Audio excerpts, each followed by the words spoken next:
എനിക്ക് twice A week ഇതുപോലെ ഒരു സ്ത്രീയെയോ പുരുഷനെയോ ഭോഗിക്കണം, ഞാൻ അങ്ങനെ ചെയ്യാറുണ്ട്. അവനൊരു ലൈംഗിക വൈകൃതമുള്ള ഒരാളാണ്. മാത്രമല്ല അവനൊരു ഹാബിച്വൽ ഒഫൻഡർ അല്ലേ, എന്ത് കുറ്റകൃത്യം എന്തും ചെയ്യും. ഈ കുട്ടി തലയടിച്ച് കുത്തി വീണിരിക്കുക. ഈ വൂണ്ടുകളൊന്നും പ്രത്യക്ഷത്തിൽ നേരിട്ട് മരണത്തിനിടയാവില്ല. ആ റേപ്പ് ചെയ്യുന്നതിലാണ് ഈ കുട്ടിക്ക് ആസ്പിറേഷൻ ഉണ്ടായിരിക്കും. വായിലുള്ള ബ്ലഡും കാര്യങ്ങളൊക്കെ അതിൻ്റെ ലങ്സിലും മറ്റു ആന്തരിക അവയവങ്ങളിലും ഇറങ്ങിപ്പോയിട്ടുള്ളത്. അങ്ങനെ ഉണ്ടായിട്ടുള്ള ആസ്പിറേഷനാണ് കോസ് ഓഫ് ഡെത്ത് ആയിട്ട് ഡോക്ടർ പറയുന്നത്. ഞങ്ങളിങ്ങനെ കൊടുത്തിട്ട് ഉപദ്രവിക്കുന്നതായിട്ടൊക്കെ ഞങ്ങൾക്കൊരു പെണ്ണിന് കുറച്ച് മദ്യമൊക്കെ തന്നൂടെ, എന്നാൽ ഞങ്ങൾ ഇതൊക്കെ ചെയ്യാൻ നിൽക്കുമോ? ഇത്തരത്തിലുള്ള ഒരു നൊട്ടോറിയൽ ക്രിമിനലിന് നമ്മുടെ ജീവനക്കാരും ഏതെങ്കിലും വിധത്തിലുള്ള സഹായങ്ങൾ ചെയ്യുമെന്ന് ഞാൻ സ്വപ്നത്തിൽ പോലും വിചാരിക്കുന്നില്ല. ഒരു പെൺകുട്ടിയെ ട്രെയിനിൽ നിന്ന് തള്ളിയിട്ട് ക്രൂരമായി ബലാത്സംഗം ചെയ്ത് കൊലപ്പെടുത്തുന്നു കൊടും കുറ്റവാളിയായ ഗോവിന്ദച്ചാമി. 14 വർഷങ്ങൾക്കിപ്പുറം ഗോവിന്ദച്ചാമിയുടെ ജയിൽ ചാട്ടവും പിന്നീടുള്ള സാഹസികമായ പിടികൂടലുമെല്ലാം വാർത്തയാകുമ്പോൾ അന്ന് കേസ് രജിസ്റ്റർ ചെയ്ത് ആദ്യ ഘട്ടം മുതൽ അന്വേഷണ സംഘത്തിലുണ്ടായിരുന്ന റിട്ടയർഡ് SI ആയ അഷ്റഫ് സാറാണ് നമ്മളോടൊപ്പം ചേരുന്നത്. 14 വർഷങ്ങൾക്കിപ്പുറം ഗോവിന്ദച്ചാമി ജയിൽ ചാടുന്നു. കേസിന്റെ ആദ്യം മുതൽ ഉണ്ടായിരുന്ന അന്വേഷണ ഉദ്യോഗസ്ഥൻ. ഇങ്ങനൊരു ജയിൽ ചാട്ടം ഉണ്ടാകുമെന്ന് ഏതെങ്കിലും ഒരു ഘട്ടത്തിൽ കരുതിയിട്ടുണ്ടായിരുന്നോ? കരുതിയിരുന്നു എന്ന് പറഞ്ഞു കഴിഞ്ഞാൽ അതിൻ്റെ മനസ്സിലേക്ക് തോന്നിയൊരു തോന്നലുകളാണ്. വർഷങ്ങൾക്ക് മുമ്പ് തന്നെ ഞാനിപ്പോൾ റിട്ടയർഡ് ആയതിനു ശേഷം തോന്നി, ഒരിക്കൽ ഗോവിന്ദച്ചാമി ജയിൽ ചാടൂ. അങ്ങനെ ജയിൽ ചാടി കഴിഞ്ഞപ്പോൾ അന്വേഷണത്തിന് എന്നെയൊക്കെ വിളിക്കൂ.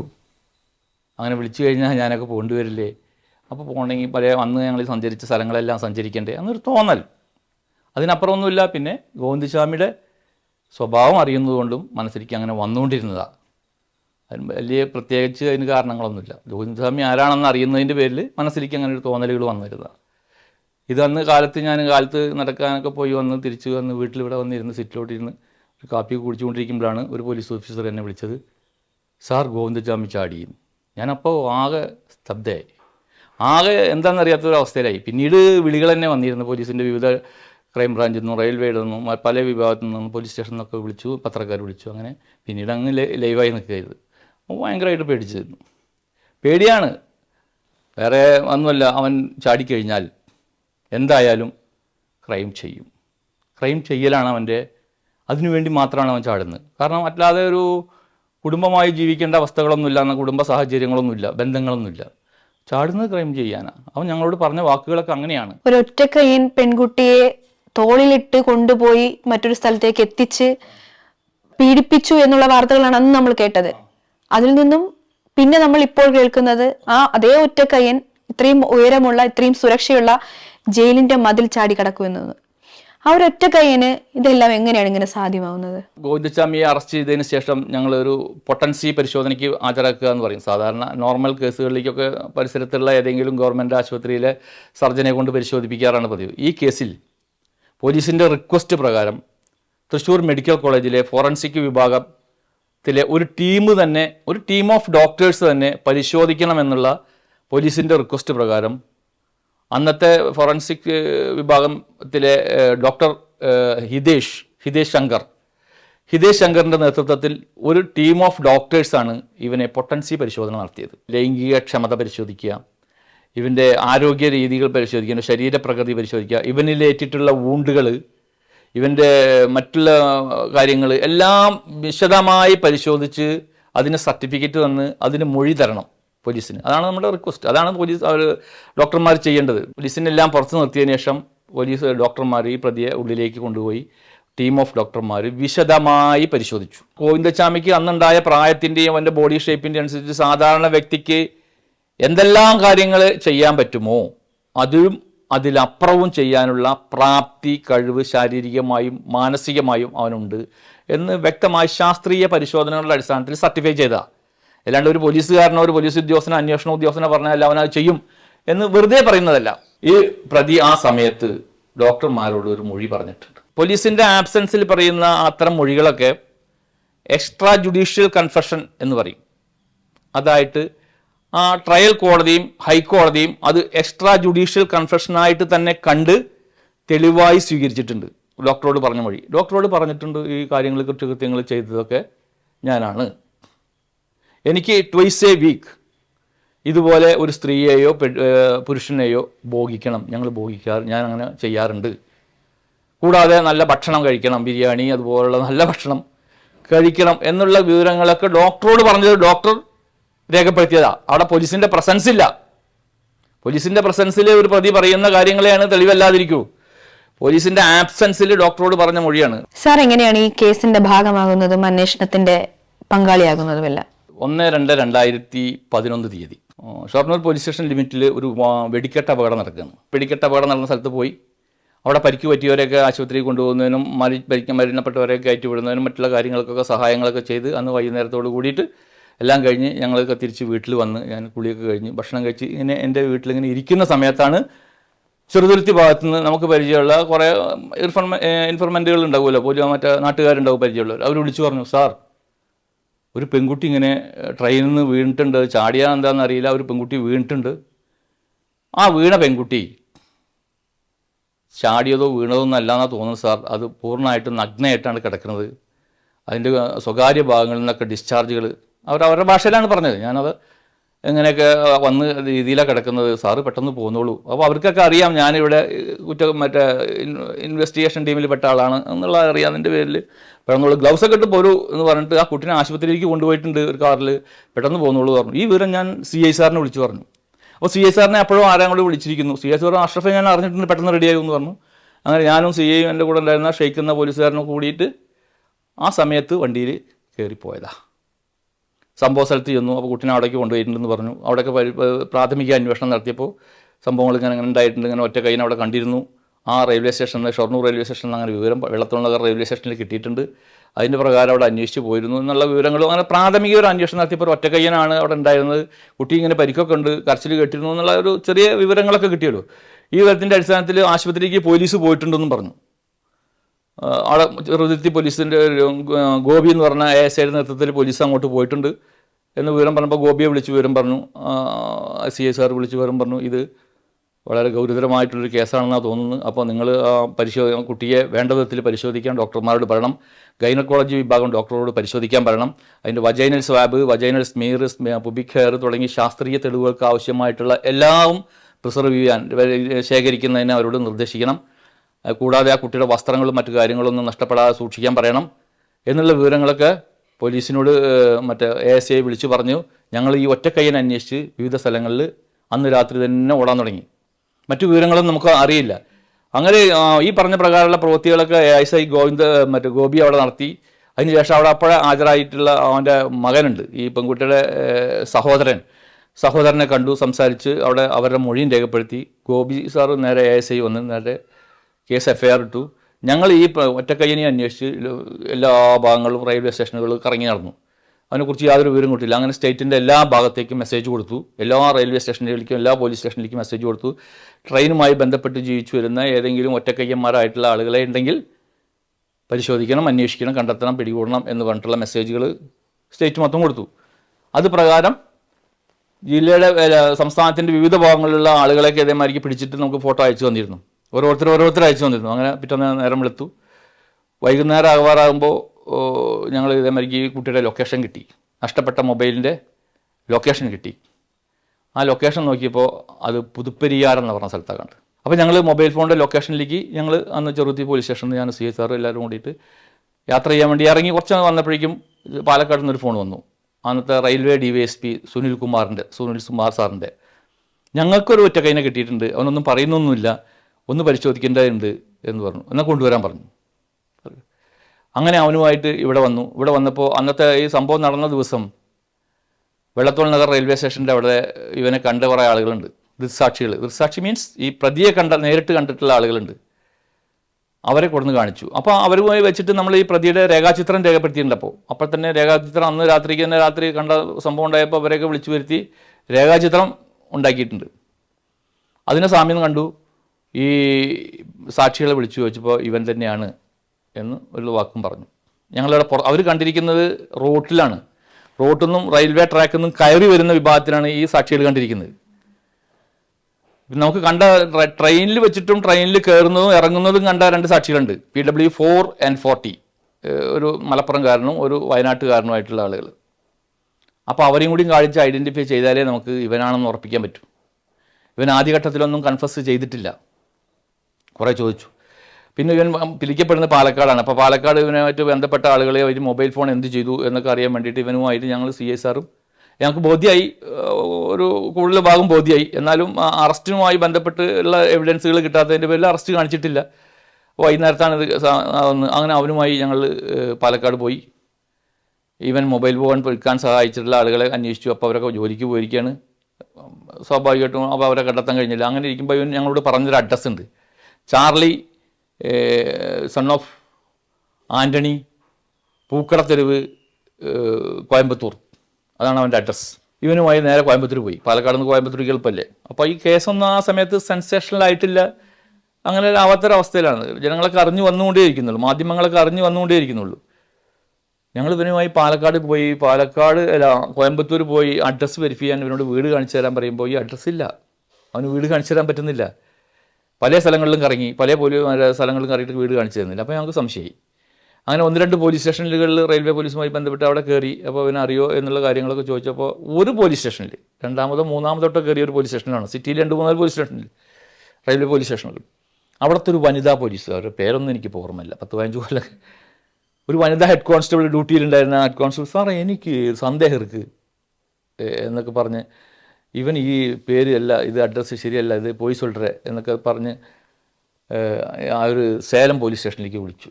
എന്നിട്ട് അവിടുന്ന് ഇന്ന ആളുടെ ഗോവിന്ദച്ചാമിയുടെ ഡീറ്റെയിൽസ് ഒന്ന് ഫോട്ടോ ഒക്കെ ഒന്ന് സെൻഡ് ചെയ്യാൻ പറഞ്ഞു. അങ്ങനെ അത് മെയിൽ ചെയ്തു. ആ സാധനം വന്ന് നോക്കിയപ്പോഴാണ് ഇവൻ്റെ ഫോട്ടോ.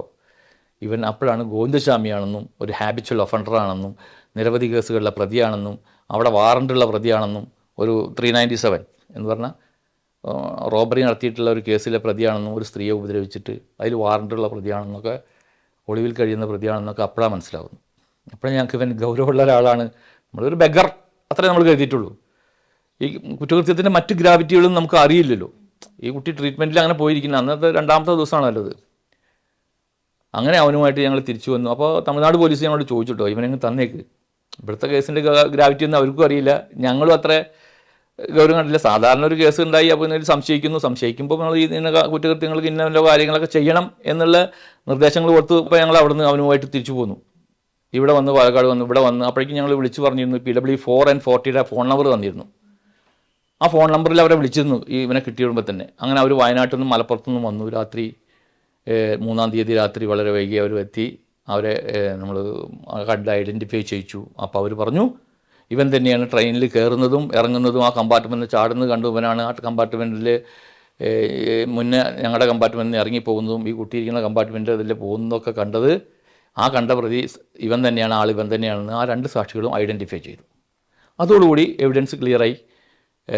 ഇവനോട് ചോദിച്ചപ്പോൾ കൺഫസ് ചെയ്യുകയും ചെയ്തു. ഈ സംഭവ ദിവസം ട്രെയിൻ വള്ളത്തോൾ നഗർ റെയിൽവേ സ്റ്റേഷനിൽ വന്ന് നിർത്തി. ഒരു സ്റ്റാഫും ഈ ഗാർഡും കൂടി അവിടെ നിന്ന് നിർത്തിയിട്ടുള്ള ട്രെയിനിൽ ആ ക്യാഷ് സീൽ ചെയ്യാണ്. അപ്പോൾ ഈ സമയത്ത് ഈ ലാസ്റ്റ് കമ്പാർട്ട്മെൻറ്റിൻ്റെ തൊട്ട് മുമ്പിലുള്ള ജനറൽ കമ്പാർട്ട്മെൻറ്റിൽ നിന്ന് അതിൻ്റെ ബാക്കിൽ ഏറ്റവും പുറകിലെ ഡോറിലൂടെ ഈ പ്രതി താഴേക്ക് ഇറങ്ങി വരിക പ്ലാറ്റ്ഫോമിലേക്ക്. അപ്പോൾ നമ്മുടെ PW4 and 40 അവിടെ നിൽക്കുന്നുണ്ട്. അവരോട് പറഞ്ഞ് కొంచెం വഴി കൊടുക്കണ എന്ന് പറഞ്ഞ് അവരെ തള്ളി മാറ്റി അതിലിറങ്ങി താഴത്തേക്ക് ഇറങ്ങി ഈ ക്യാഷ് സീൽ ചെയ്യുന്നതിൻ്റെ അവിടെ ഗോവിന്ദസ്വാമി പോയി നോക്കുന്നു. തിരിച്ച് അവിടുന്ന് വരുമ്പോൾ അത് ഈ 2 കമ്പാർട്ട്മെൻറ്റ്, ലാസ്റ്റിലെ കമ്പാർട്ട്മെൻറ്റും ജനറൽ കമ്പാർട്ട്മെൻറ്റിൻ്റെ ഇടയിലുള്ള ഒരു വനിതാ കമ്പാർട്ട്മെൻറ്റ് ഉണ്ട്. അതിലേക്ക് ഒന്നിങ്ങനെ നോക്കിയിട്ട് പ്രതി നേരെ വന്ന് ജനറൽ കമ്പാർട്ട്മെൻറ്റിൻ്റെ മധ്യഭാഗത്തിലുള്ള ഡോറിലൂടെ ഉള്ളിലേക്ക് കിടക്കുന്നു. ഈ വനിതാ കമ്പാർട്ട്മെൻറ്റിൽ നിന്ന് നമ്മുടെ PW4 and 40 കരച്ചിൽ കേൾക്കുകയാണ്. ഒരു കുട്ടിയുടെ കരച്ചിൽ, പെൺകുട്ടിയുടെ കരച്ചിൽ. അപ്പോൾ അയാൾ പറയുന്നുണ്ട്, ഒരു പെൺകുട്ടിയുടെ കരച്ചിലല്ലേ കേൾക്കുന്നത്, ചെയിൻ വലിക്കേണ്ട രാത്രിയാണല്ലോ എന്ന് അവർ പറയുന്നുണ്ട്. അപ്പോൾ ഇവർ പ്രതി പ്ലാറ്റ്ഫോമിലേക്ക് ഇറങ്ങി വന്നിട്ടുള്ള ആ ഡോറുണ്ടല്ലോ, അതിൻ്റെ ജസ്റ്റ് ഓപ്പോസിറ്റ് ഡോറിൻ്റെ അവിടെ ഒരു മധ്യവയസ്കനായ ഒരാൾ നിൽക്കുന്നു. നമ്മുടെ പ്രോസിക്യൂഷൻ സാക്ഷിയല്ല, അയാളെ നമ്മൾ കണ്ടെത്താൻ പറ്റിയിട്ടില്ല. നിരവധി അന്വേഷണങ്ങൾ നടത്തി പല വിധത്തിലും. ഒരു സാക്ഷി, ഒരാളവിടെ ഇരിക്കുന്നു. അയാൾ പറഞ്ഞു ആ കുട്ടിക്ക് ചാടി രക്ഷപ്പെട്ടു പോയിട്ടുണ്ടാവും, നിങ്ങൾ ഈ ചെയിനൊക്കെ വെച്ചിട്ട് മറ്റുള്ളവരെ ബുദ്ധിമുട്ടിക്കല്ലേ എന്ന് പറഞ്ഞു. അയാളുടെ ഇൻറ്റൻഷൻ ഈ ട്രെയിന് ഷൊർണൂർ എത്തിക്കഴിഞ്ഞിട്ട് അവിടുന്ന് വേറെ ട്രെയിനിലേക്ക് കയറി പോകേണ്ട ആളുകളാണ് പലരും. രാത്രിയാണ്, ഇനിയിപ്പോൾ ഇത് ട്രെയിൻ ചങ്ങല വലിച്ചു കഴിഞ്ഞാൽ അവർക്ക് വിചാരിച്ച ട്രെയിനും കാര്യങ്ങളൊന്നും കിട്ടില്ല, ബുദ്ധിമുട്ടാവും, ആ കുട്ടി ചാടി, അങ്ങനെ ഒരു വാക്കാണ് അയാൾ പറഞ്ഞത്. അത് പറഞ്ഞ് ആ നമ്മുടെ PW4 and 40 അയാൾ ഇരുന്ന ഡോറിൻ്റെ അവിടെ നിന്ന് നേരെ ഓപ്പോസിറ്റ് ഡോറിൻ്റെ അവിടെ വന്ന് ഇങ്ങനെ നോക്കിയപ്പോൾ വനിതാ കമ്പാർട്ട്മെൻറ്റിൽ നിന്ന് നമ്മുടെ പ്രതി ചാടിപ്പോകുന്നു. എടാ എന്താണെന്ന് വിളിച്ചു ചോദിച്ചപ്പോൾ ഒന്നുമില്ല എന്ന് പറഞ്ഞ് അവൻ കൂളായിട്ട് ഊഴ്ന്നിറങ്ങി അങ്ങ് പോയി. ഈ പെൺകുട്ടിയുടെ കരച്ചിൽ കേട്ടു എന്ന് പറഞ്ഞാൽ ആ ഏരിയ ഉണ്ടല്ലോ, അവിടേക്ക് ട്രെയിൻ എത്തിയപ്പോൾ ആ ഏരിയയിലേക്ക് ബാക്കിലേക്ക് നടന്നു പോകുന്നതാണ്. അത്രയും മാത്രമേ കാണുന്നുള്ളൂ. നേരെ അടുത്ത വേറെ ഒന്നും ചിന്തിക്കുന്നില്ല. അപ്പോൾ ഒരു തമിഴിനും തമിഴത്തിയും ആ വിവരം ഗാർഡിനോട് പറഞ്ഞു, ഇങ്ങനെ ഒരു തമിഴിനും തമിഴത്തിയും അവിടെ ചാടിയിട്ടുണ്ട്. സ്റ്റേഷൻ മാസ്റ്ററോടും ഗാർഡ് പോയി റിപ്പോർട്ട് ചെയ്തു. ഗാർഡിൻ്റെ ബുക്കുകളിലൊക്കെ അത് രേഖപ്പെടുത്തി വെച്ചു. റെയിൽവേ രേഖകളിൽ എഴുതി വെച്ചിരിക്കുന്നത് തമിഴിനും തമിഴത്തി ചാടി. ഇനി ആദ്യമായിട്ടുള്ള രേഖപ്പെടുത്തിയിട്ടുള്ള എല്ലാ രേഖകളിലും അങ്ങനെയാണ്. ഈ വിവരം വെള്ളത്തോൾ നഗർ റെയിൽവേ സ്റ്റേഷനിലേക്ക് ഈ റെയിൽവേ സ്റ്റേഷനിൽ വിളിച്ചു പറഞ്ഞു. അപ്പോൾ അവിടുത്തെ സ്റ്റേഷൻ മാസ്റ്റർ ഈ അതിലെ ട്രെയിൻ സ്റ്റേഷൻ്റെ ഉള്ളിൽ കൂടെ തന്നെ ആളുകൾ ഇങ്ങനെ വഴി നടക്കും, ഇങ്ങനെ അപ്പുറത്തുനിന്ന് വഴി നടന്ന് ഇങ്ങനെ കലാമണ്ഡലത്തിൻ്റെ ബണ്ടിലേക്ക് ആ ടേക്കിങ് നടക്കും. അതിൽ പോകുന്ന ഒരാളോട് ചോദിച്ചു, അവിടെ ഒരു തമിഴും തമിഴത്തും ചാടിയുണ്ട് ഇത്രേ, അപ്പോൾ ഒന്ന് പോയി നോക്കിക്കോളൂ എന്ന് പറഞ്ഞു. അപ്പോൾ ഈ റെയിൽവേ സ്റ്റേഷൻ്റെ കുറച്ച് ചെക്കന്മാർ പയ്യന്മാർ ഇങ്ങനെ ഇരിക്കുന്നുണ്ട്. അവർ വർത്തമാനം പറഞ്ഞിരിക്കുക, വൈകുന്നേരങ്ങളിൽ വർത്തമാനം പറഞ്ഞിരിക്കില്ല, അങ്ങനെ ഇരിക്കുകയാണ്. അവിടെ കൃഷ്ണൻ എന്ന് പറഞ്ഞൊരു സ്റ്റാഫുണ്ട്, ലൈൻമാൻ എല്ലാവരും എന്താ പറയുക, ഗ്യാങ്മാനോ എന്താ പേരാണ് അവർ. അയാളോടും പറഞ്ഞു. അങ്ങനെ ഈ പയ്യന്മാരും ഈ ഗ്യാങ്മാനും കൂടിയിട്ട് ഈ ട്രെയിൻ പോയ വഴിയിലെ അന്വേഷിച്ചു പോയി. അവരന്വേഷിച്ചു പോയി കള്ളന്മാരാണെന്ന് കരുതിയിട്ടാ, ഒന്നും കണ്ടില്ല. നമ്മുടെ പ്രതി ഈ റെയിൽവേൻ്റെ അവിടെ നിന്ന് ഒരു ഒറ്റടിപ്പാത ഉണ്ട്, ഒറ്റടിപ്പാതയല്ല ഒരു നടവഴി, കലാമണ്ഡലത്തിൻ്റെ അവിടേക്ക് കയറുന്നു. അവിടേക്ക് ഇങ്ങനെ കയറി വരുന്നു. എന്താ അവിടെയാണെന്ന് ചോദിച്ചു. ഞാനൊരു ബെഗർ എന്ന് പറഞ്ഞു, ഒരു പിച്ചക്കാരനാണ് സാർ, തൃശ്ശൂരിൽ നിന്ന് പോവാണ് എന്നൊക്കെ പറഞ്ഞ് അവരുടെ ഒറ്റ കൈ കാണിച്ചു കൊടുത്തു. അപ്പോൾ ഇരുട്ടിൻ്റെ ഇതിലല്ലേ ഒരു ചോദിച്ചു, 2-3 ടീം അങ്ങനെ കയറി വരുന്നവരൊക്കെ ചോദിച്ചു, ഇവരങ്ങനെ ഒറ്റ കൈയിനാണ് ഇങ്ങനെ ചോദിച്ചു. അപ്പോൾ അങ്ങനെയാന്ന് പറഞ്ഞു. തമിഴും തമിഴത്തിയാന്നല്ലോ, വേറെ തമിഴത്തിനും കാണാനല്ല. അതൊന്നും കണ്ടില്ല, ആരും കണ്ടില്ല. എല്ലാവരും കുറച്ച് പേരൊക്കെ തിരഞ്ഞിട്ട് എല്ലാവരും പോയി. പിന്നെ കുറേ കഴിഞ്ഞതിന് ശേഷം ഒരു 9 മണിയോട് അടുക്കുന്ന സമയത്താണ് റീചാർജ് കൂപ്പൺ കടയിലേക്ക് മേടിക്കാൻ, അന്ന് അതൊക്കെ ഉണ്ടല്ലോ, അത് മേടിക്കാൻ വരുമ്പോൾ ഒരു ട്രെയിൻ വന്നു. ആ ട്രെയിൻ വന്നപ്പോൾ അയാൾ സൈഡിലേക്ക് ഇങ്ങോട്ട് മാറി നിന്നിട്ട് കയറി നിന്നപ്പോൾ ഒരു ഞരക്കം കേട്ടു. മൊബൈൽ വിളിച്ചൊന്ന് അടിച്ചു നോക്കിയപ്പോൾ ഈ കുട്ടി വിവസ്ത്രയായി ഇങ്ങനെ മരണത്തോട് മല്ലടിച്ച് വലിച്ച് ആ കൂർക്കം വലിയാണ്. അതെന്താ കൂർക്കം വലിയുന്നത്, എന്തായാലും പറയാൻ ഇനി ഒരു ശ്വാസം വലിക്കുന്ന ആ ഉണ്ടല്ലോ, ശ്വാസം കിട്ടാതെ ആ വലിയാണ്, വലിച്ചു കിടക്കുന്നതാണ് ഇയാൾ കാണുക. ഇയാളാകെ ഭീകരമായിട്ടുള്ള ഈ അവസ്ഥ കണ്ടപ്പോൾ അവിടെ നിന്ന് കൂക്കി. അപ്പോൾ തിരിച്ചു പോയ ആളുകളൊക്കെ ഉണ്ടല്ലോ റെയിൽവേ സ്റ്റേഷനിൽ അവിടെ, അവരൊക്കെ കൂടിയിട്ട് വന്നു നോക്കിയപ്പോൾ ഇതാണ് കണ്ടത്. തൊട്ടടുത്തുനിന്ന് ഒരു വീടുന്ന ഒരു മുണ്ടൊക്കെ മേടിച്ച് ഇതിനെ പുതച്ച് അങ്ങനെ ഹൈവേ തീരത്താണ് മതി, ഹൈവേയുടെ നേരെ താഴത്തുള്ള അവിടെ നിന്ന് ഇതിനെ നേരെ റോട്ടിലേക്ക് കയറ്റിയപ്പോൾ പോലീസിൻ്റെ വണ്ടി വരുന്നു, മന്ത്രിയുടെ വണ്ടി വരുന്നു, അവരെ കയ്യാട്ടി നിർത്തി അതിലെല്ലാവരും കൂടി കയറ്റി അങ്ങോട്ട് കൊണ്ടുപോയി. പിന്നെ നമ്മൾ ഈ ഗോവിന്ദചാമിയെ പത്രങ്ങളിലും ടിവിയിലും വാർത്തകളിലും ഒക്കെ കാണുമ്പോഴെല്ലാം സാധാരണ കുറ്റവാളികളൊക്കെ ഒന്ന് മുഖം കുനിക്കുകയോ മറയ്ക്കുകയോ ചെയ്യാറുണ്ട്. പക്ഷെ ഗോവിന്ദചാമിയുടെ കേസിൽ അങ്ങനെയൊന്നും എവിടെയും കണ്ടിട്ടില്ല. ഈ കഴിഞ്ഞ ദിവസം ജയിൽ ചാടി പിടികൂടി കൊണ്ടുപോയി തെളിവെടുപ്പ് നടത്തി കൊണ്ടുവരുമ്പോഴും ചിരിച്ചുകൊണ്ടാണ് ഗോവിന്ദചാമി വരുന്നത്. ആ ഒരു ക്രിമിനൽ മെന്റാലിറ്റി ഏറ്റവും അടുത്ത് നിന്ന് അറിഞ്ഞൊരു വ്യക്തി എന്നുള്ള നിലയ്ക്ക് എങ്ങനെയാണ് വിലയിരുത്തുന്നത്? അത് ഞാൻ നേരത്തെ പറഞ്ഞല്ലോ, അവനൊരു ലൈംഗിക വൈകൃതമുള്ള ഒരാളാണ്. മാത്രമല്ല അവനൊരു ഹാബിച്വൽ ഒഫൻഡർ അല്ലേ, എന്ത് കുറ്റകൃത്യം എന്തും ചെയ്യും, ആരെയും അതിനനുസരിച്ച്. നമുക്കിപ്പോൾ ഈ കുട്ടിനെ വിവസ്ത്രയായി ഇങ്ങനെ ഒരു അവസ്ഥയിൽ കണ്ടതിൻ്റെ പേരിൽ അതിനെ എന്തോ ഉപദ്രവിച്ചിട്ടാണെന്ന് നമുക്ക് മനസ്സിലാവുന്നത്. അല്ലെങ്കിൽ കരച്ചിൽ കേട്ടു അതിന് മുമ്പ് ആളുകൾ ട്രെയിനിൽ ഇതൊന്നും കേൾക്കാതെ ഒരു കുട്ടി വീണ് മരിച്ചിരിക്കുകയാണെങ്കിൽ നമ്മൾ സ്വാഭാവികമായിട്ട് എന്തുകൊണ്ട് എല്ലാവരും കരുതുന്നത് എന്താണ്, വിവസ്ത്രമൊന്നും ആയിട്ടില്ല, ഉപദ്രവിച്ചിട്ട് ട്രെയിനിൻ്റെ ഉള്ളിൽ നിന്ന് ഉപദ്രവിച്ചിട്ട് വീണ് മരിച്ചിരിക്കുകയാണെങ്കിൽ നമ്മളെന്താ കരുതുക, അത് റൺ ഓവറാണ്, അല്ലെങ്കിൽ നമ്മൾ അങ്ങനെയല്ലേ കേസ് എടുക്കുകയുള്ളൂ. പ്രത്യേകിച്ച് അതിന് റൺ ഓവറാണെന്ന് കരുതിക്കുള്ളൂ. അപ്പോൾ പീസായിട്ടുണ്ടാവും. പിന്നെ അതിനെ ലൈംഗികമായി പീഡിപ്പിച്ചിട്ടുണ്ടെന്നോ അല്ലെങ്കിൽ വേറെ എന്തെങ്കിലും കാര്യങ്ങളാണെന്നോ ആരും അന്വേഷിക്കാൻ പോകുന്നില്ല. ശരിയല്ലേ? റൺ ഓവറായി പോയിട്ടുണ്ടാവും, അല്ലെങ്കിൽ ട്രെയിനിൽ നിന്ന് ചാടി മരിച്ചു, ട്രെയിനിൽ നിന്ന് വീണ് മരിച്ചു, അങ്ങനെ ഒരു കേസ് ഉണ്ടാവുള്ളൂ. അങ്ങനെ എത്ര കേസുകൾ അങ്ങനെ ആയി പോയിട്ടുണ്ടാവണം. ട്രെയിനുമായി ബന്ധപ്പെട്ട് ജീവിച്ചു വരുന്നതാണ് ഇവൻ. ട്രെയിനുമായിട്ടുള്ള ഒഫൻസുകൾ ഇവൻ്റെ കൂടുതൽ റെയിൽവേ പോലീസുമായി ബന്ധപ്പെട്ട ഒഫൻസുകളാണ്. അതാണ് കാര്യം. ഈ കുട്ടിനെ ഒരു ഉപദ്രവം ട്രെയിനിൽ വെച്ചിട്ട് നടത്തിയിട്ടുണ്ട്. സുപ്രീം കോടതി ആ ഉപദ്രവത്തിന് 325 സെക്ഷൻ ആഡ് ചെയ്ത് 7 വർഷത്തെ തടവ് കൊടുത്തിട്ടുണ്ട്. ആ ഉപദ്രവം എന്ന് പറഞ്ഞാൽ ശരിക്കും ശാസ്ത്രീയമായി തെളിയിക്കപ്പെട്ടൊരു ഉപദ്രവം, അല്ലാണ്ട് സാക്ഷിയില്ലല്ലോ അതിനെ ഉപദ്രവിക്കുന്നത് കണ്ടു എന്ന് പറയാൻ. ആ കുട്ടിയുടെ മുടിയുണ്ടല്ലോ, മുടിക്കുത്ത് പിടിച്ചിട്ട് ഹാർഡായ ഒബ്ജക്റ്റിൽ 2-3 പ്രാവശ്യം ആഞ്ഞു ഇടിച്ചു. ആ ഇടിച്ചതിൽ വെച്ചിട്ടാണ് കുട്ടിയുടെ സ്കൾ ഇവിടെ ഇങ്ങനെ തലയോട്ടിയൊക്കെ പൊട്ടി. അതിനുള്ള പിറ്റ്യൂട്ടറി ഗ്ലാൻസ് എന്ന് പറഞ്ഞാൽ നമ്മുടെ ഗ്ലാൻസ്, ആ ഗ്ലാൻസിൻ്റെ സ്റ്റംപ് അതാണ് ഡോക്ടറുടെ മൊഴി, അങ്ങനെയാണ്. ആ സ്റ്റംപ് ഇളകി, അങ്ങനെ അത്തരത്തിൽ സ്റ്റംപ് ഇളകിക്കഴിഞ്ഞാൽ ആ കുട്ടിക്ക് പിന്നെ കോൺഷ്യസ് ആയിരിക്കും. പക്ഷേ ആ കുട്ടിക്ക് ബോഡി കൺട്രോൾ ചെയ്യാൻ പറ്റില്ല. മനസ്സിലായോ? അങ്ങനെ ബോഡി കൺട്രോൾ ചെയ്യാൻ പറ്റാത്തൊരവസ്ഥയിലായിരുന്നു ആ കുട്ടി. ആ ഡോറിൻ്റെ അവിടെ വെച്ചിട്ടാണ് ആ സംഭവം ഉണ്ടായിട്ടുള്ളത് നമ്മൾ നിഗമനം. കാരണം അന്ന് പുലർച്ചെ തന്നെ ട്രെയിൻ തിരിച്ചു പോകുന്നതിന് മുമ്പ് ഈ ട്രെയിൻ വിശദമായി പരിശോധിച്ച് മഹസർ തയ്യാറാക്കേണ്ടതായിട്ടുണ്ട്. ആ പരിശോധനയിൽ ഞങ്ങൾക്ക് അവിടെ നിന്ന് കുറച്ച് മെറ്റീരിയൽസ് കിട്ടിയിട്ടുണ്ട്. അതിന് കേസിന് ഏറ്റവും പോസിറ്റീവായി ഒതുങ്ങുന്ന കുറച്ച് മെറ്റീരിയൽസ് ആയിരുന്നത് മെറ്റീരിയൽ എവിഡൻസ്. അതെന്താണെന്ന് വെച്ച് കഴിഞ്ഞാൽ ഈ കുട്ടിയുടെ ഹെയർ ക്ലിപ്പിൻ്റെ പൊട്ടുകളാണ്. അപ്പോൾ ഡോക്ടർ പറഞ്ഞ ഈ മുടി പിടിച്ചു എന്ന് കുത്തിപ്പിടിച്ചു എന്ന് പറഞ്ഞതിനെ സാധൂകരിക്കുന്ന എവിഡൻസാണ് ഈ ഹെയർ ക്ലിപ്പിൻ്റെ പൊട്ടുകളും മറ്റ് കുറച്ച് സാധനങ്ങളും കുട്ടിയുടേതായിട്ടുള്ള സാധനങ്ങൾ കിട്ടി. അതുകൂടാതെ ഒരു ബട്ടൺസിൻ്റെ പൊട്ട് കിട്ടി. അതൊക്കെ കിട്ടിയിരിക്കുന്ന ഒരു ഡോറിൻ്റെ ഭാഗത്തു നിന്നാണ്. അപ്പോൾ ആ ഡോറിൻ്റെ ഭാഗത്തായിരിക്കണം കുട്ടി എന്നുള്ളതാണ് നമ്മളെ കാൽക്കുലേഷൻ. മാത്രമല്ല ഒരു നൂലിൻ്റെ പൊട്ട് കിട്ടിയിരുന്നു. ഒരു കാക്കി നൂല് പോലുള്ള ഒരു നൂലിൻ്റെ കഷ്ണം കിട്ടിയിരുന്നു ബട്ടൺസിനോട് ചേർന്നിട്ട്. ഇതൊക്കെ ശാസ്ത്രീയ പരിശോധന നമ്മൾ നടത്തിയപ്പോൾ ഈ ബട്ടൺസിൻ്റെ മറ്റേ പൊട്ട് ഗോവിന്ദസ്വാമിയുടെ ഷർട്ടിലിരിക്കുന്നുണ്ട്. അത് നമ്മൾ ശാസ്ത്രീയ പരിശോധനയിൽ ഇത് രണ്ടും ഒന്നാണെന്ന് തെളിയിച്ചു. മാത്രമല്ല അവിടെ നിന്ന് കിട്ടിയ ആ ചെറിയ നൂലിൻ്റെ കഷ്ണം, ആ നൂലിൻ്റെ കഷ്ണം ഗോവിന്ദസ്വാമിയുടെ ഷർട്ടിൻ്റെ നൂലിൻ്റെ കഷ്ണമാണെന്ന് നമുക്ക് തെളിയിക്കാൻ പറ്റി ശാസ്ത്രീയമായിട്ട്. ഡോക്ടർ റാഹില ആണ് തോന്നുന്നുണ്ട് എൻ്റെ ഓർമ്മ ശരിയാണെങ്കിൽ, ഡോക്ടർ റാഹിലയാണ് അന്ന് ഫോറൻസിക് ആ ഫിസിക്സിൻ്റെ ഭാഗമായിട്ട് അത് പരിശോധിച്ചത്. ഡോക്ടർ പറയും പ്രകാരം ആ ഒരു ഊണ്ട് ട്രെയിനിൽ വെച്ചിട്ടുണ്ടായിട്ടുണ്ട് എന്ന് പറഞ്ഞിട്ടാണ് സുപ്രീം കോടതി അതിന് 325 ആഡ് ചെയ്തിരിക്കുന്നത്. ആ ഇടിയിൽ ഇങ്ങനെ ഇടിച്ചങ്ങ് വിട്ടപ്പോൾ കുട്ടി താഴേക്ക് വീണതാണ്. അപ്പം അങ്ങനെ സാധാരണ ഗോവിന്ദസ്വാമി വളരെ ഊഴ്ന്നിറങ്ങി പോയിട്ടുണ്ട്. അത്രേ സ്പീഡുള്ളൂ. ആ സമയത്ത് ട്രെയിനിൻ്റെ സ്പീഡ് എത്രയാണെന്ന് നമ്മൾ കാൽക്കുലേറ്റ് ചെയ്തിട്ട് അതിൻ്റെ ലോക്കോ പൈലറ്റും അസിസ്റ്റൻറ്റ് ലോക്കോ പൈലറ്റൊക്കെ മൊഴി തന്നിട്ടുണ്ട്. കോടതിയിൽ അവർ പറഞ്ഞിട്ടുണ്ട് ഇത്ര സ്പീഡായിരുന്നു, അതിന് ആളുകൾ സാധാരണ ഇറങ്ങി പോകാറുള്ളതാണ്, പരിക്ക് പറ്റാൻ സാധ്യതയില്ല എന്നൊക്കെയുള്ള അവരുടെ മൊഴികളെല്ലാം ഉണ്ട്. അപ്പോൾ ഈ കുട്ടി മുഖം അടിച്ചിട്ടാണ് വീണിരിക്കുന്നത്. അങ്ങനെയാണ് ഈ ഇടിച്ച് ഇവിടെ ഇങ്ങനെ പല്ലുകളൊക്കെ തകർന്ന് 10-24 പല്ലുകളൊക്കെ നഷ്ടപ്പെട്ട് അങ്ങനെ ചാടിയിട്ടുണ്ടെങ്കിൽ അവൻ്റെ കൈ കുത്തും. കൈയിൻ്റെ ഈ ഭാഗത്ത് എന്തെങ്കിലും മുറിവ് വേണം, ഇവിടെ എന്തെങ്കിലും മുറിവ് വേണം. അങ്ങനെയുള്ള മുറിവുകളോ പരിക്കുകളൊന്നുമില്ല. പിന്നെ ഏതൊരാൾക്കും ആ സ്പീഡിൽ ചാടിപ്പോകാവുന്നേ ഉള്ളൂ. ഗോവിന്ദസ്വാമി ചാടിപ്പോയ അതേ സ്പീഡിൽ ചാടിപ്പോകും. ഈ കുട്ടി തലയടിച്ച് കുത്തി വീണിരിക്കുക. പിന്നെ രണ്ടാമത്തെ കൊണ്ട് പറഞ്ഞ മാതിരിക്ക് വീണിട്ടുണ്ടായതുകൊണ്ട് ആദ്യത്തെ കൊണ്ട് തല ഇടിച്ചിട്ടുള്ള കൊണ്ട് അങ്ങനെ ബാക്കിയുള്ള വൂണ്ടുകളൊക്കെ വീണുമായി ബന്ധപ്പെട്ടുള്ള ചെറിയ ചെറിയ വൂണ്ടുകളാണ്. ഈ വൂണ്ടുകളൊന്നും പ്രത്യക്ഷത്തിൽ നേരിട്ട് മരണത്തിനിടയാവില്ല. ഈ കുട്ടി അങ്ങനെ വൂണ്ടിൽ പെട്ട് അങ്ങനെ അവശയായി മിതുപ്രായമായി കിടക്കുന്ന സമയത്ത് അതിനവൻ എടുത്തു കൊണ്ടുവരികയാണ്. നമ്മളത് എടുത്തു കൊണ്ടുവരുന്നു, മറ്റൊരു സ്ഥലത്തേക്ക് കൊണ്ടുപോകുന്നു എന്നൊക്കെ അങ്ങനെ ആരും സാക്ഷികളില്ല. അത് നമ്മൾ തെളിയിക്കുന്നത് ശാസ്ത്രീയമായിട്ട് തന്നെയാണ്. കാരണം ഈ ഗോവിന്ദസ്വാമിയുടെ ഷർട്ടിൻ്റെ ഭാഗത്ത് ബ്ലഡ് ഉണ്ട്. അത് സാധൂകരിക്കുന്ന അവൻ എടുത്തു കൊണ്ടുപോയി കഴുത്തിൻ്റെ അവിടെ ഇങ്ങനെ തോളിലിട്ട് കൊണ്ടുപോയി എന്നാണ്.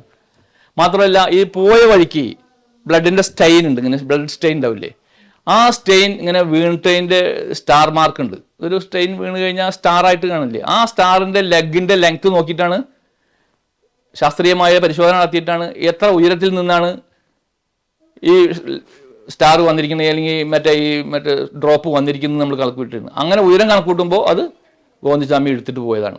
അപ്പോൾ എടുത്തതിൻ്റെ അവിടെ ബ്ലഡ് ഉണ്ട്. അങ്ങനെയാണ് കാൽക്കുലേറ്റ് ചെയ്യുന്നത്. അങ്ങനെ അവിടെ 50 മീറ്ററോളം അപ്പുറത്ത് ഉള്ള ഒരു റെയിൽവേ ട്രാക്ക് ഉണ്ട് റോഡിനോട് ചേർന്നിട്ട്. റോഡ് അവിടുന്ന് ഒരു 7 അടി 8 അടി ഉയരത്തിലാണ്. അതിനോട് ചേർന്നിട്ടുള്ള റെയിൽവേ ട്രാക്കിൽ അവിടെ കൊണ്ടുപോയി കിടത്തിയിട്ടാണ് ഇവൻ റേപ്പ് ചെയ്തിരിക്കുന്നത്. അങ്ങനെ മലർത്തി കിടത്തി റേപ്പ് ചെയ്യുന്നതാണ്.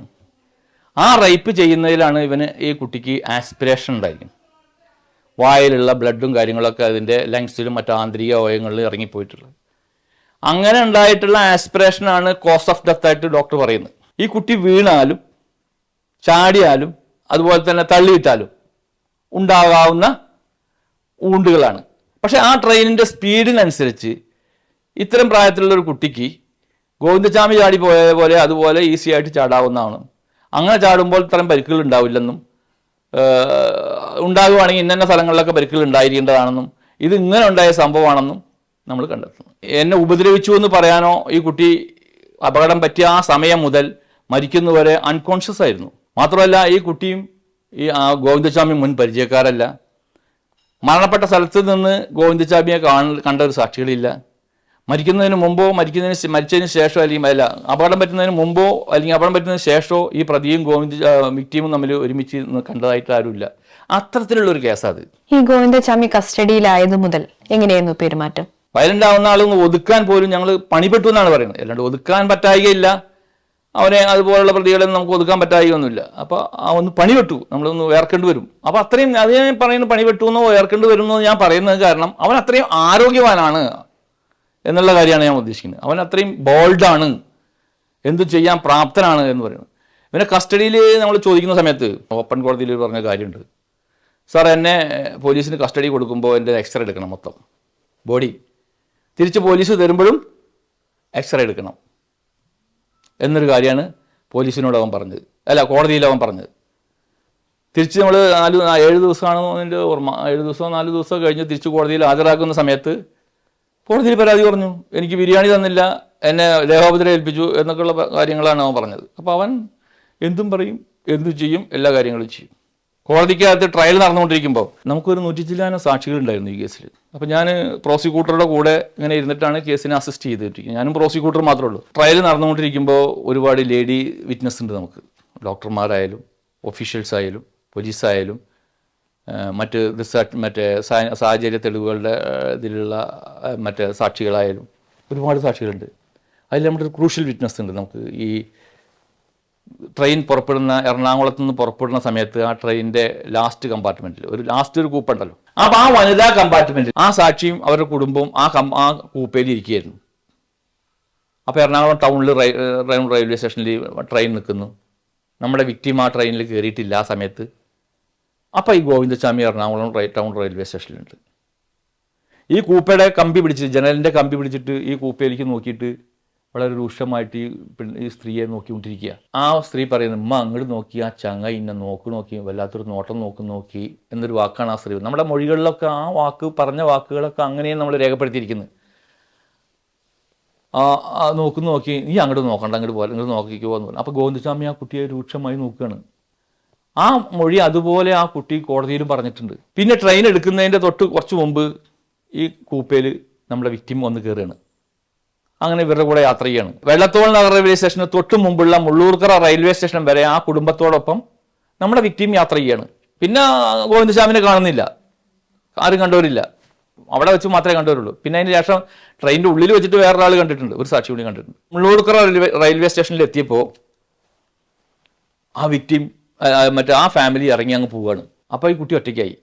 ആ കുട്ടി അവിടെ നിന്ന് ഇറങ്ങുന്നു, ഇവരുടെ കൂടെ ഇറങ്ങുന്നു. അപ്പോൾ പ്ലാറ്റ്ഫോം ഇല്ലാത്തൊരു ഭാഗത്തേക്കാണ് ഇറങ്ങുന്നത്. ഇറങ്ങിയിട്ട് നേരെ തൊട്ട് മുമ്പിലുള്ള വനിതാ കമ്പാർട്ട്മെൻറ്റിൽ ഓടിക്കയറുന്നത്. ഈ കയറുന്നത് ആര് കണ്ടിട്ടുണ്ട്? ഈ ഫാമിലിയും കണ്ടിട്ടുണ്ട്, നമ്മുടെ ഗാർഡും കണ്ടിട്ടുണ്ട്. അപ്പോൾ ഗാർഡ് പറയുന്നുണ്ട്, വേഗം കയറുന്നു, ട്രെയിൻ എടുക്കേണ്ട സമയമില്ല, വേഗം കയറുന്നു. അങ്ങനെ കയറി വനിതാ കമ്പാർട്ട്മെൻറ്റിൽ കയറി വരുമ്പോഴത്തേക്ക് ട്രെയിൻ മൂവായി. പോലീസിൻ്റെ നിരന്തരമായ അന്വേഷണത്തിനൊടുവിലാണ് ഈ ഫാമിലിയെ നമുക്ക് കണ്ടെത്താൻ പറ്റി. കാരണം ഒരു ലോക്കൽ ട്രെയിനിൽ, ഒരു സാധാരണ ലോക്കൽ ട്രെയിനുകൾ മാത്രം നിൽക്കുന്ന റെയിൽവേ സ്റ്റേഷനിൽ ഇറങ്ങിപ്പോയ ഫാമിലി ആരാന്ന് കരുതിയിട്ടാണ്. ഈ തെളിവെടുപ്പിന് കൊണ്ടുപോകുമ്പോൾ സഹകരിച്ചിട്ടില്ല, ബിരിയാണി വേണം എന്നുള്ള കാര്യങ്ങളെല്ലാം പറഞ്ഞു കേട്ടിട്ടുണ്ട്, ശരിയാണോ? അതാണ് പറഞ്ഞത്, ഞാൻ പറഞ്ഞില്ലേ, ബിരിയാണി വേണം, ഭക്ഷണം അത് വേണം, ഇങ്ങനെ വേണം, എപ്പോഴും അവന് ഭക്ഷണം. പിന്നെ ഞങ്ങൾക്ക് സാറേ എങ്ങനെ പറയാം, ഞങ്ങളിങ്ങനെ കൊടുത്തിട്ട് ഉപദ്രവിക്കുന്നതായിട്ടൊക്കെ നല്ലത്, ഞങ്ങൾക്കൊരു പെണ്ണിന് കുറച്ച് മദ്യമൊക്കെ തന്നൂടെ, എന്നാൽ ഞങ്ങൾ ഇതൊക്കെ ചെയ്യാൻ നിൽക്കുമോ എന്നൊരു വാക്കാ. ചോദ്യം ചെയ്യലിനുള്ള ഞാൻ കഴിഞ്ഞ ദിവസങ്ങളിലൊക്കെ പറഞ്ഞ വാക്കുകൾ ഇതാണ് സാറേ. ഈ പാൽപ്പായസം കണ്ടിട്ട് ആരെയും ഇട്ടെറിഞ്ഞു പോരുമോ?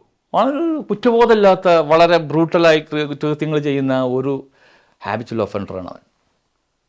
അങ്ങനെയൊക്കെ ഒരു വ്യക്തിക്ക്, ഈ കുട്ടി മരണപ്പെട്ടിട്ട് പോലും, ഈ കാര്യങ്ങൾ ഇങ്ങനെയൊക്കെ അറിഞ്ഞിട്ട് പോലും യാതൊരു കുറ്റബോധവും ഇല്ലാതെ പറയാൻ കഴിയണമെങ്കിൽ അവൻ്റെ മനസ്സിൻ്റെ ആ ബ്രൂട്ടാലിറ്റി, അല്ലെങ്കിൽ അവൻ്റെ ആ കുറ്റകൃത്യം ചെയ്യാനുള്ള അവൻ്റെ മനസ്സ് എത്രത്തോളം ഉണ്ടെന്ന് നമുക്ക് ഊഹിക്കാവുന്ന കാര്യങ്ങളേ ഉള്ളൂ. അതുകൊണ്ടാണ് ഞാൻ ഈ പറയുന്നത്, അവനത് ചെയ്യും എന്നുള്ള എൻ്റെ അനുഭവത്തിൻ്റെയും ബോധ്യത്തിൻ്റെയും വെളിച്ചത്തിൽ പറയുന്നതാണ്. സിംഗിൾ വസ്ത്രമല്ലേ, ഒരു ലുങ്കിമുണ്ട്, ഒരു ഷർട്ട്, അടിവസ്ത്രം പോലും ധരിക്കില്ല സ്ഥിരമായിട്ട്. അങ്ങനെയാണ് ജീവിതം. പേടിയാണ് ഇവൻ്റെ നാട്ടിലെ സ്ത്രീകൾക്ക്. ഇവൻ്റെ ഗ്രാമത്തിൽ ഐവതക്കുടി എന്ന് പറയും, ബിരുദാചലം, കടലൂർ ഡിസ്ട്രിക്റ്റിലെ ബിരുദാചലം താലൂക്കിൽ ഐവതക്കുടി എന്ന് പറഞ്ഞ ഒരു ഗ്രാമത്തിലാണ് അവൻ്റെ വീട്. ആ ഗ്രാമത്തിലൊരു റെയിൽവേ സ്റ്റേഷൻ ഉണ്ട്. ഒരു സിംഗിൾ ട്രെയിനൊക്കെ പോകുന്ന ഒരു നമ്മുടെ നിലമ്പൂർ പോലെയൊക്കെയുള്ള ഏരിയയിലേക്ക് പോകുന്ന ഒരു ഒറ്റപ്പെട്ട റെയിൽവേ ആണ്. അവിടെ ഈ ഗ്രാമത്തിലെ റെയിൽവേ സ്റ്റേഷൻ്റെ നോട്ടക്കാരി, അല്ലെങ്കിൽ അവിടുത്തെ ടിക്കറ്റ് ഇഷ്യൂ ചെയ്യുന്ന ഒക്കെ എല്ലാം കൂടി ഒരു സ്റ്റാഫേ ഉള്ളൂ. ആ ഒരു സ്ത്രീയായ സ്റ്റാഫ് അവർ ഇവൻ്റെ വീടിൻ്റെ തൊട്ടടുത്താണ് താമസിക്കുന്നത്. ഇവൻ്റെ കാര്യം പറഞ്ഞാൽ തന്നെ എനിക്ക് പേടിയാണ്. ഒരിക്കൽ അതേമാതിരിക്ക് ഇവൻ എൻ്റെ ഗ്രാമത്തിൽ നിന്ന് മോട്ടോർ സൈക്കിളായിട്ട് അതിന് ആ വിവരം അങ്ങനെ പറഞ്ഞു കേട്ട സാധൂകരിക്കുന്ന വിവരങ്ങളല്ല, പറഞ്ഞു കേട്ട വിവരങ്ങളാണ്. അങ്ങനെ മോട്ടോർ സൈക്കിളുമായിട്ട് കയറുമ്പോൾ ഹൈവേയിലാണ്, തൊട്ട് ചെന്നൈ മറ്റേ പോണ്ടിച്ചേരി ചെന്നൈ ഹൈവേന്.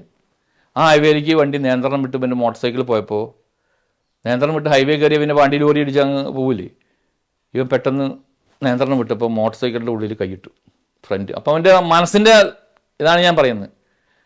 ഫ്രണ്ട് വീലിൽ കൈ അങ്ങിട്ടു, വണ്ടി മറിഞ്ഞു വീണു. അതിലാണ് ഇവൻ്റെ കൈ പോയി എന്നാണ് അവിടുത്തെ ചില സ്ത്രീകൾ പറഞ്ഞത്. എല്ലാ കേസുകളിലും വ്യത്യസ്ത പേരുകളിലാണ് ഇവൻ അറിയപ്പെടുക. ഇപ്പം ഞങ്ങളോട് ആദ്യം പറഞ്ഞത് ചാർലി എന്നാണ് പറഞ്ഞില്ലേ, അതുപോലെ എല്ലാ കേസുകളിലും വ്യത്യസ്ത പേരുകളിലാണ് അറിയപ്പെടുക. ഈ പേരുകളിലൊക്കെ അറിയപ്പെടുന്ന പ്രതി ഇവൻ തന്നെയാണെന്ന് നമ്മൾ പിന്നീട് പ്രൂവ് ചെയ്തു. പിന്നെ ഇവന് വേണ്ടി മാഫിയ ഉണ്ടെന്നാണ് ജനങ്ങളുടെ ഒരു ധാരണ. ഞങ്ങളുടെ അന്വേഷണത്തിൽ ഇപ്പം അതിൻ്റെ അപ്പുറം നമുക്ക് ഒരുവിധമൊക്കെ നമ്മൾ ആ കാലഘട്ടത്തിൽ കേസുമായി ബന്ധപ്പെട്ടിട്ട് അവനുമായി ബന്ധപ്പെട്ട എല്ലാ അന്വേഷണങ്ങളും നടത്തിയതാണ്. വളരെ ക്ലിയറായിട്ട് ഞങ്ങളുടെ ടീം, ഞാൻ മറ്റേ ഷെയ്ഖ്, സോബു, റഷീദ, ഹബീബ് തുടങ്ങിയിട്ടുള്ള ഒരു ടീം ശശീന്ദ്ര സാറിൻ്റെ നേതൃത്വത്തിലാണ് ആദ്യം അന്വേഷണം 8 ദിവസം. പിന്നീട് ശശീന്ദ്ര സാറ് ആ അന്വേഷണ സംഘത്തിലുണ്ടെങ്കിൽ തന്നെ DYSP രാധാകൃഷ്ണൻ സാറായിരുന്നു അതിൻ്റെ ചാർജ് കൊടുക്കുമ്പോഴൊക്കെ. മെയിൻ കാര്യങ്ങളൊക്കെ ശശീന്ദ്ര സാറിൻ്റെ ഭാഗത്തോടു കൂടി കഴിഞ്ഞു. പിന്നീട് രാധാകൃഷ്ണൻ സാറായിട്ടാണ് ചാർജ് കൊടുത്ത്. പിന്നെ കേരളത്തിലെ എല്ലാ ഉന്നത പോലീസ് ഓഫീസർമാരും വന്ന് അതിന് സന്ധ്യ മേഡമൊക്കെ വന്ന് അവർക്ക് അതിൻ്റെ സൂപ്പർവിഷൻ ചാർജ് ഉണ്ടായിരുന്നു. ഒരുപാട് നിർദ്ദേശങ്ങളൊക്കെ തന്നിരുന്നു. ആ നിർദ്ദേശങ്ങളൊക്കെ നമ്മൾ കംപ്ലൈ ചെയ്ത് അതൊക്കെ അങ്ങനെയൊക്കെ വെരിഫൈ ചെയ്തിട്ടൊക്കെയാണ് അങ്ങനെയൊക്കെയാണ് നമ്മൾ അന്വേഷണം നടത്തിയിരിക്കുന്നത്. അപ്പോൾ അതുമായി ബന്ധപ്പെട്ട് നടത്തിയിട്ടുള്ള അന്വേഷണത്തിൽ ഇവന് പ്രത്യേകിച്ച് മാഫിയ കാര്യങ്ങളൊന്നുമില്ല. ഞാൻ പറഞ്ഞില്ല, ഇവന് ഒറ്റയ്ക്ക് ഇങ്ങനെ ജീവിക്കുന്ന എല്ലാവരെയും ഇതേമാതിരിക്ക് ഉപദ്രവിച്ച് കുറ്റകൃത്യങ്ങളൊക്കെ ചെയ്ത് ഒറ്റയ്ക്ക് ജീവിച്ച് കുറേ കാലം ജയിലിൽ കിടന്ന് അവിടെ നിന്ന് ഇറങ്ങി പിന്നെയും കഴിഞ്ഞ് അങ്ങനെ ജീവിച്ചു വരുന്ന ഒരു നൊട്ടോറിയൽ ക്രിമിനലാണ് അവൻ. മാഫിയകളൊന്നുമില്ല. ഈ നമ്മുടെ മരണപ്പെട്ടു പോയ നമ്മുടെ അഡ്വക്കേറ്റ് ആളൂരാൻ, ഞങ്ങൾ ഈ കേസിലേക്ക് ഇവന് സർക്കാർ വക്കീലായിരിക്കും എന്നുള്ള ധാരണ മുകളിലാണ് നമ്മൾ കാര്യങ്ങളൊക്കെ നീങ്ങി അങ്ങനെ പോയിക്കൊണ്ടിരിക്കുന്നത്. ആ സമയത്താണ് അഡ്വക്കേറ്റ് ആളൂരാൻ്റെ ഒരു പത്രസമ്മേളനം നടക്കുന്നത്. ഇങ്ങനെ എനിക്ക് ഭീഷണിയുണ്ട്, അങ്ങനെ കുതിരയാണ്, ഞങ്ങൾ ഈ കേസുമായി ഞാൻ കേസ് അന്വേഷണത്തിന് വന്നപ്പോൾ കേസ് ഏറ്റെടുക്കാൻ വന്നപ്പോൾ ഭീഷണിയിരുന്നു. ആളൂരാൻ വന്നത് ഈ വടക്കാഞ്ചേരി കേസ് ആണല്ലോ അതിൻ്റെ ജൂറിസ്ഡിക്ഷൻ കോടതി. അവിടെ ആളൂരാൻ പ്രാക്ടീസ് ചെയ്തിരുന്ന മുമ്പ് അങ്ങനെ ഇവിടുന്ന് കേസൊന്നും ഇല്ലാതെ അങ്ങനെ പോയതാണ്, പൗനയ്ക്ക് അങ്ങനെ പോയതാണ് എന്നാണ് ഞങ്ങളുടെ അന്വേഷണത്തിൽ മനസ്സിലായത് കേട്ടോ. അതിൻ്റെ എത്രത്തോളം നമുക്ക് അന്വേഷിക്കണം. പിന്നീട് കേസ് സെൻസേഷണൽ കേസായി ഇങ്ങനെയൊക്കെ വാർത്തകളായപ്പോൾ ആളൂരാൻ ഒരു ദിവസം വന്ന്, അത് വെൻപ മൊഴിയാണ്, ജയിലിൽ പോയിട്ട് ഇയാളെ വെച്ച് സംസാരിച്ച് കേസ് എഴുതിയെടുത്താണ്, ഒപ്പിട്ട് മേടിച്ച് എഴുതിയെടുത്താണ്. അത് എത്രത്തോളം എത്തിക്സിന് ശരിയാണ് എന്നുള്ളത് നമുക്കറിയില്ല, അവരൊക്കെ തീരുമാനിക്കേണ്ട, അത് നമ്മൾ ആ ഭാഗത്തേക്ക് നമ്മൾ കിടക്കുന്നില്ല. അല്ലാതെ ഞാൻ പറയുന്നത് ഇവനൊരു മാഫിയ അല്ല എന്നുള്ളത് ബോധ്യപ്പെടുത്താനാണ്. ആളൂരാൻ എന്ന അഡ്വക്കേറ്റിനെ നമ്മൾ അറിയുന്നത് എങ്ങനെ? ഈ കേസോട് കൂടിയിട്ടല്ലേ. അതാണ് ഒരു അഡ്വക്കേറ്റിനെ അറിയപ്പെടുമ്പോഴാണ് അയാൾ വാല്യൂ ഉണ്ടാവുന്നത് അല്ലേ. അതോടുകൂടി അഡ്വക്കേറ്റിനെ അറിയപ്പെടുന്നു, കേസുകളായി, ഓഫീസുകളായി, പുതിയ മാനങ്ങളായി, അങ്ങനെയൊക്കെ ആയി. അതാണ് ആ അഡ്വക്കേറ്റിൻ്റെ ഭാഗം. ബഹുമാനപ്പെട്ട രഞ്ജൻ ഗൊഗോയ് ചീഫ് ജസ്റ്റിസിൻ്റെ ബെഞ്ചിൽ മൂന്ന് പേരിരിക്കുന്ന ബെഞ്ചിൽ ആ കേസിനെ അസിസ്റ്റ് ചെയ്യാൻ റിവ്യൂ പെറ്റീഷനും കുറേറ്റീവ് പെറ്റീഷനും കോടതി റൂമിനകത്ത് പോയ ആളാണ് ഞാൻ. എൻ്റെ കൂടെ സന്ധ്യ മേഡം ഉണ്ടായിരുന്നു, സ്പെഷ്യൽ പ്രോസിക്യൂട്ടർ, അവരുടെ കൂടെയൊക്കെയാണ് ഞാൻ, അവരെ അസിസ്റ്റ് ചെയ്തിട്ടാണ് ഞാൻ പോകുന്നത്. അപ്പോൾ ഞാനൊക്കെ ഈ അറ്റോർണി ജനറലിൻ്റെ പുറകുവശത്ത് നിന്നിട്ടാണ് ഈ കേസിനെ അസിസ്റ്റ് ചെയ്തിരുന്നത്. അവർ ചോദിക്കുന്ന ചോദ്യങ്ങൾക്ക് ഉത്തരം പറയണ്ടേ. എല്ലാവർക്കും ഈ ഇത്രയും ഫയൽ ഞാൻ കാണിച്ചു തന്നില്ല, ഇതേപോലുള്ള 6-7 വോളിയുള്ള ഫയലുകളാണിത്. 7 വോളിയുണ്ട് ഇത്രയും ഇതുള്ളത്. അപ്പോൾ ആ കേസൊക്കെ ഒറ്റയടിക്ക് ഒരാൾക്ക് പഠിക്കാൻ പറ്റുമോ? കോടതി എന്താ നോക്കിയിരിക്കുന്നത്? കോടതി പറഞ്ഞൊരു കാര്യമുണ്ട്, ഒരാളെ കൊല്ലണം എന്ന് എന്താണ് ഇത്ര നിർബന്ധം? നമ്മൾ അയാൾക്ക് മാക്സിമം പണിഷ്മെൻറ്റ് കൊടുത്തിട്ടില്ലേ എന്ന് കോടതി പറഞ്ഞതാ.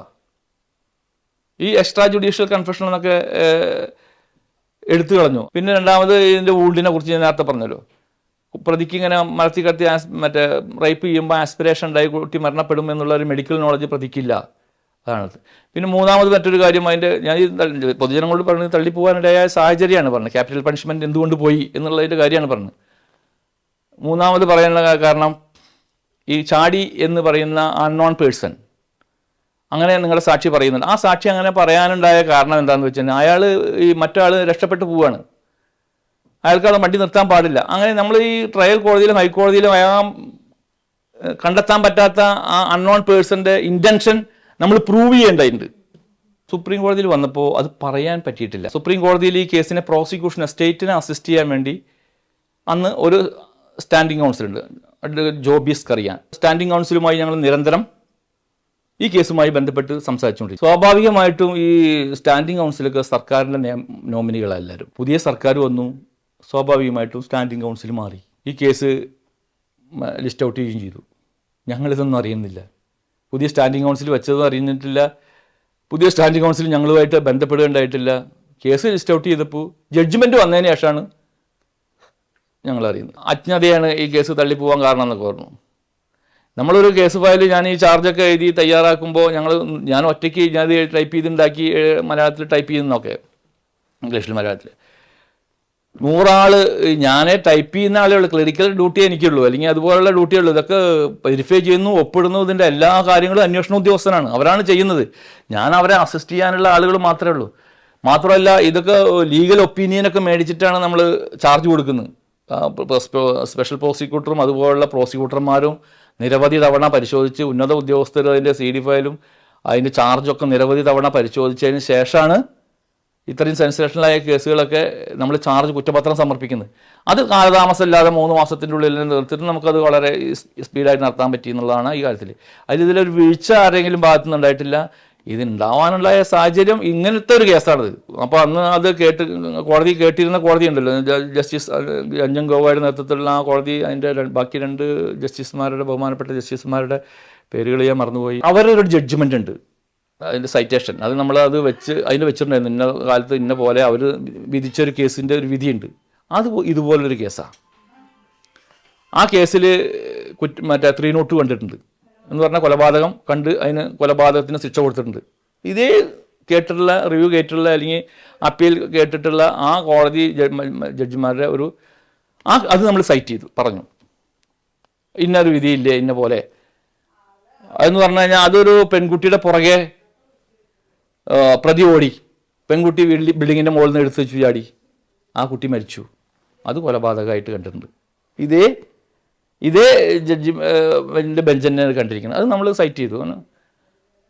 അപ്പോൾ ആ കോടതി അത് തള്ളാനുണ്ടായ സാഹചര്യം തന്നെ ആ 2 സാക്ഷിയും ആ വിക്ടിമും പ്രതിയും നോയിങ് പേഴ്സൺസ്, പരസ്പരം അറിയുന്നവരായിരുന്നു. ഈ കേസിൽ ഗോവിന്ദച്ചാമിയും വിക്ടിമും പരസ്പരം അറിയില്ല. അപ്പോൾ അത് ഇതിന് ബാധകമല്ല എന്നിട്ടാണ് നമ്മുടെ വാദം തള്ളിയിരിക്കുന്നത്. അത്ര നമ്മൾ സ്റ്റേറ്റ് അല്ലെങ്കിൽ പ്രോസിക്യൂഷൻ ഇതിനു വേണ്ടി മാക്സിമം പണിയെടുത്തിട്ടുണ്ട്. ഒന്നാമത്തെ ഊണ്ടുണ്ടാക്കിയത് പ്രതിയാണെന്ന് സുപ്രീം കോടതി കണ്ടു. രണ്ടാമത്തെ റേപ്പ് ചെയ്ത് പ്രതിയാണ്, റോബറി നടത്തിയത് പ്രതിയാണ്, ട്രസ്പാസ് ഉണ്ടായതൊക്കെ സുപ്രീം കോടതി കണ്ടു. പക്ഷെ രണ്ടാമത്തെ ഊണ്ടിൻ്റെ ഉണ്ടാക്കിയതിൽ ചാടിയിട്ടാണോ തള്ളിയിട്ടാണോ നമ്മൾ തള്ളിയിട്ടിട്ടുള്ള ഭാഗം സുപ്രീം കോടതി കാണാൻ ഇല്ല.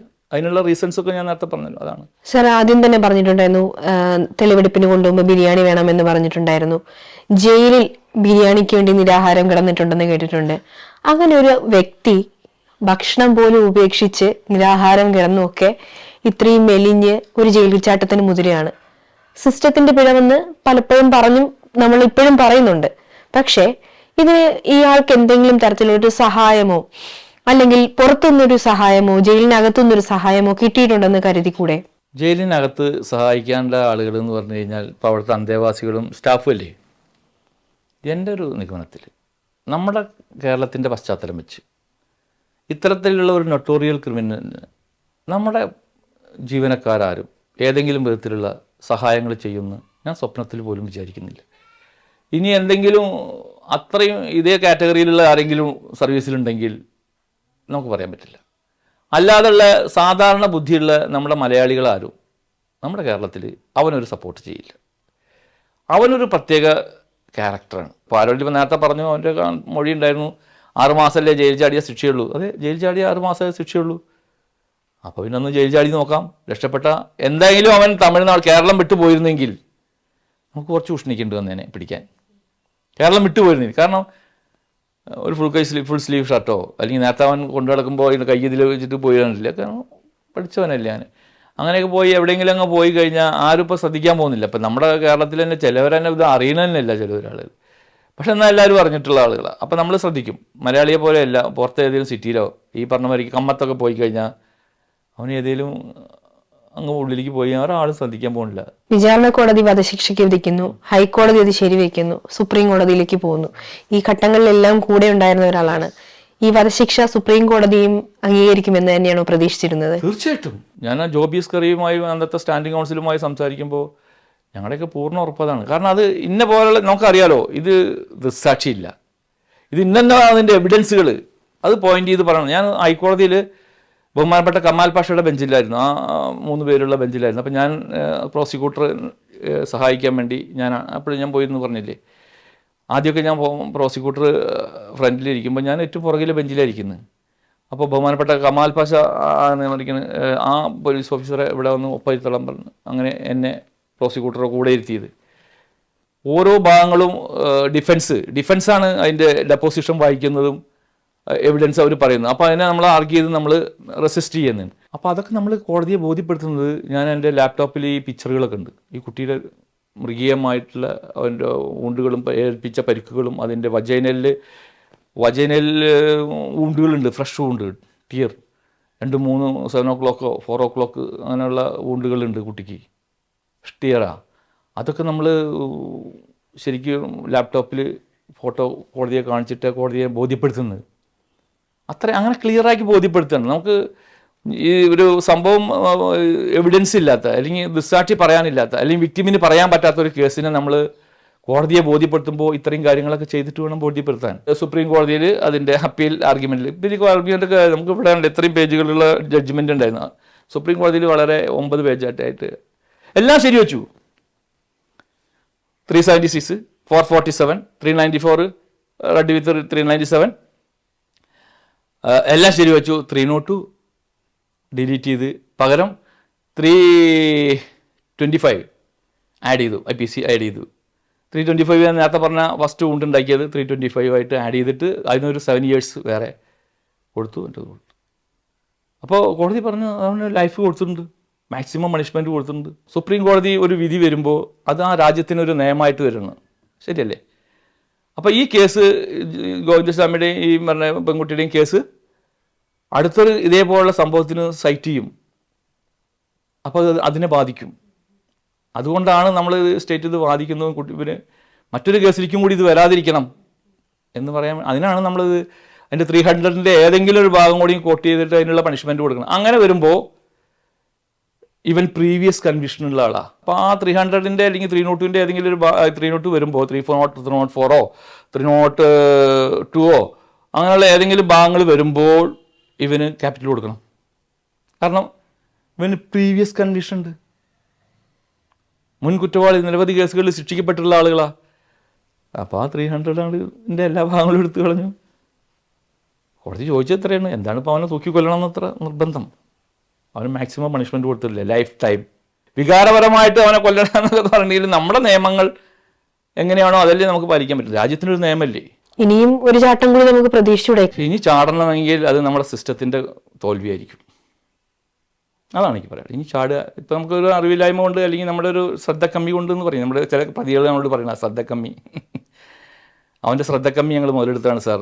ഈ ആദ്യം തൊട്ട് തന്നെ ഇയാളെ ജയിലിലാക്കിയ സമയം തൊട്ട് തന്നെ മനുഷ്യ വിസർജ്യം എറിയുക, ഇവരെ പോലീസുകാരെ ആക്രമിക്കുക, കൂടെയുള്ള സഹതാരങ്ങളെ കൈ ഉണ്ടല്ലോ മുറിഞ്ഞ കൈ, ഒരലക്കളയ്ക്ക് നമ്മൾ വയറൊക്കെ വേദനെടുക്കണം. അങ്ങനെ നമ്മൾ പല വാർത്തകളും കേട്ടിട്ടുണ്ടായിരുന്നു. അതിനുശേഷമാണ് ഇങ്ങനൊരു സംഭവം ഉണ്ടാകുന്നത്. ഈ വധശിക്ഷ ഒഴിവാക്കിയതിന് ശേഷമാണ് ഇത്തരം അക്രമ പരിപാടികളും ആത്മഹത്യാ നാടകവും എല്ലാം മതിയാക്കിയത് എന്ന് കേട്ടിട്ടുണ്ട്. അപ്പം അങ്ങനെ ഒരു സാഹചര്യത്തിൽ ഇനിയും ഇതെല്ലാം തുടരാനുള്ള ഒരു സാഹചര്യമല്ലേ ഉണ്ടാവുക? എന്നെ കെട്ടിയിട്ട് കഴിഞ്ഞാൽ ഞാൻ ആ കെട്ടഴിക്കണം എന്നല്ലേ എനിക്കറിയാം. ഒരു മനുഷ്യനെന്ന നിലയിൽ പ്രത്യേകിച്ച് അവൻ അങ്ങനെ ഉണ്ടാവുള്ളൂ. ഇപ്പോൾ പുതിയ ജയിലെന്ന് പറഞ്ഞാൽ ഏകാന്ത തടവ് പോലെയാണെന്നാണ് ഞാൻ മനസ്സിലാക്കുന്നത്. അതിസുരക്ഷാ ജയിലുണ്ട് നമ്മുടെ തൃശ്ശൂർ. അതേമാതിരി വലിയ വലിയ ക്രിമിനൽസിനുകൾ, മറ്റേ അതേമാതിരി മാവോവാദികളൊക്കെ, അതുപോലുള്ള നക്സൽ ടീമിനൊക്കെ വന്നിടുന്ന തീവ്രവാദികളൊക്കെ ഇടുന്ന വലിയ ജയിലാണുള്ളത്. അതിസുരക്ഷാ ജയിലാണ്. അതിലാണ് ഇട്ടിരിക്കുന്നത്. ഏകാന്ത തടവുകാരനായിരിക്കും. ഒരു ഏകാന്ത തടവുകാരന് ഉള്ള അറിയാമല്ലോ നിങ്ങൾക്ക്. ഞാൻ എപ്പോഴും അടച്ചിട്ട് കഴിഞ്ഞാൽ എനിക്ക് പുറത്തു വരണം എന്നുള്ള ഇതുണ്ടാവുമല്ലോ. അത് ഞാൻ ശ്രമിക്കും. അതില്ലാതെയാക്കുക എന്നുള്ളത് നമ്മുടെ സിസ്റ്റത്തിൻ്റെ ആവശ്യമാണ്.